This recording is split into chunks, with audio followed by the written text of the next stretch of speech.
that works. When the senators from your childhood were the Democrats Hubert Humphrey, Walter Mondale, and Eugene McCarthy, your congressmen were the moderate Republicans Clark McGregor and Bill Frenzel, and the leading corporations in your state, Dayton's, Target, General Mills, and 3M, were pioneers in corporate social responsibility and believed that it was part of their mission to help build things like the Tyrone Guthrie Theater.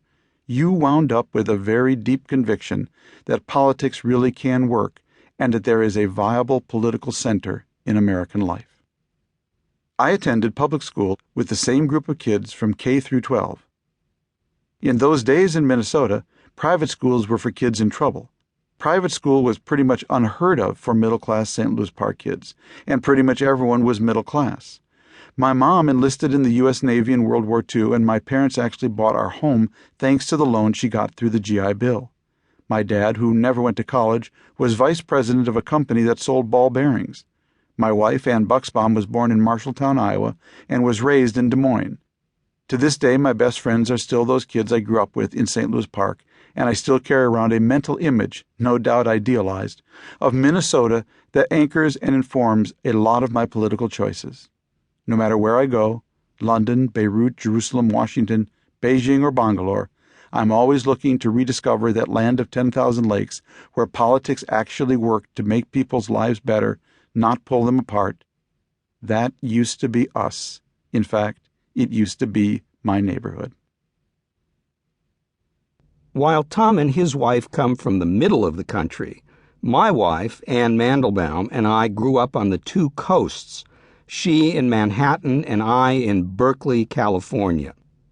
My father was a professor of anthropology at the University of California, and my mother, after my two siblings and I reached high school age, became a public school teacher and then joined the education faculty at the university that we called simply Cal.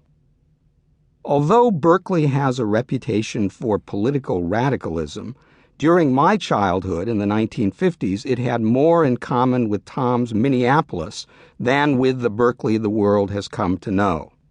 It was more a slice of middle America than a hotbed of revolution. As amazing as it may seem today, for part of my boyhood it had a Republican mayor and was represented by a Republican congressman. One episode from those years is particularly relevant to this book. It occurred in the wake of the Soviet Union's 1957 launching of Sputnik, the first Earth-orbiting satellite.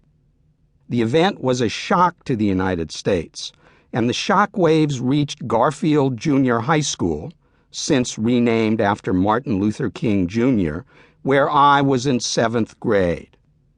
The entire student body was summoned to an assembly at which the principal solemnly informed us that, in the future, we all would have to study harder and that mathematics and science would be crucial. Given my parents' commitment to education, I did not need to be told that school and studying were important. But I was impressed by the gravity of the moment.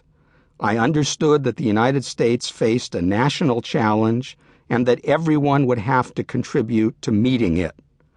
I did not doubt that America and Americans would meet it. There is no going back to the 1950s, and there are many reasons to be glad that that is so. But the kind of seriousness the country was capable of then is just as necessary now. We now live and work in the nation's capital, where we have seen firsthand the government's failure to come to terms with the major challenges the country faces. But although this book's perspective on the present is gloomy, its hopes and expectations for the future are high. We know that America can meet its challenges. After all, that's the America we grew up in. Thomas L. Friedman, Michael Mandelbaum, Bethesda, Maryland, June 2011. Part 1. The Diagnosis. Chapter 1. If you see something, say something. This is a book about America